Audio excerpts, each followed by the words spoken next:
आत्ता वाजलेत पहाटेचे 5 आणि मी करत आहे जेवण. कारण 6 वाजता मला बाहेर पडायचं आहे. मला जायचं आहे महालक्ष्मीला, तेही चालत. महालक्ष्मी मंदिर माझ्या घरापासून अवघ्या 9 किलोमीटरवर आहे. पण तेवढे चालायचे सुद्धा माझ्यासाठी खूप जास्त आहे. तेवढे चालायची सवय नसल्यामुळे हे एक दर्शन म्हणजे माझ्यासाठी खूप काहीतरी मोठं केल्यासारखं आहे.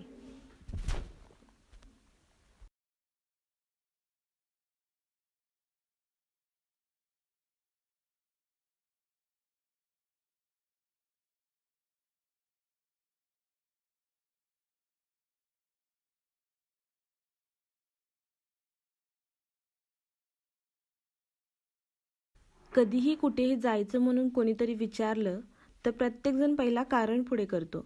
आत्ता नको, नंतर जाऊया, आज नको, उद्या जाऊया, माझं हे काम आहे, ते काम आहे. फिरायला जाणारा ट्रिपचा असा ग्रुप असला पाहिजे ना, की उद्या जायचं तर जायचं, मग काहीही होऊ दे. प्रियंका, माझी मैत्रीण, तितकी जवळची पण नाही, तितकी लांबची पण नाही. तिला मी सहजच विचारलं, उद्या महालक्ष्मीला जायचं का?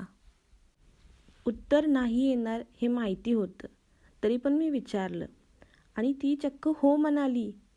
I was so surprised.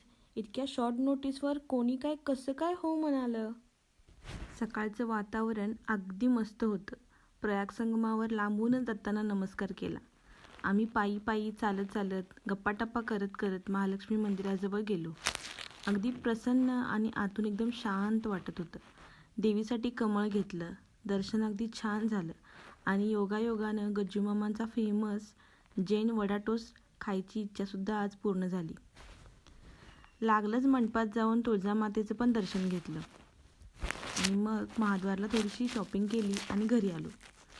माझ्या 2025च्या विजन बोर्डवर मी महालक्ष्मीचा फोटो चिटकवला होता.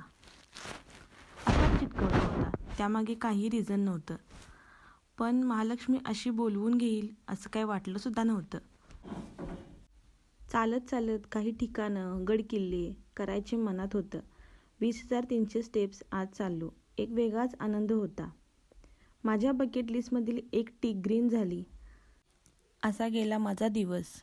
पुन्हा भेटूया पुढच्या ब्लॉगमध्ये. Bye bye.